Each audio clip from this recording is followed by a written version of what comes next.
চিত্রনায়িকা বুবলি অনেকদিন থেকেই সোশ্যাল মিডিয়ায় নীরব। উনার এই নীরবতা কেন, সেটা আসলে উনি ভালো বলতে পারবেন। তবে আমার মনে হয় উনি আসলেই সোশ্যাল মিডিয়ায় সস্তা জনপ্রিয়তার জন্য থাকতে থাকতে উদ্যোগী নন। যদি হতেন তাহলে আমরা ওনার পোস্ট ঘন ঘন দেখতে পেতাম। এমনও হতে পারে উনি হয়তো উনার স্বামী শাকিব খানের পরামর্শ অনুযায়ী কাজ করছেন। খেয়াল করে দেখবেন শাকিব খান সোশ্যাল মিডিয়ায় তেমন অ্যাক্টিভ নন, কিন্তু ব্যক্তিগত জীবনে তিনি খুবই ব্যস্ত সময় পার করছেন। বুবলি হয়তো তেমনটাই চাইছেন।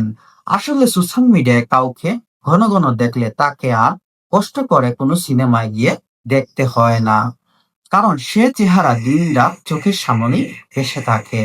তবে কষ্ট হলেও ঠিক যে অপবিশ্বাসের কাছ থেকে বুবলি ঠিকই শাকিব খানকে কেড়ে নিয়েছে। তাই তো বুবলি এতটাই খুশি। শোনা যাচ্ছে বুবলি নাকি শাকিব খানের দ্বিতীয় সন্তানের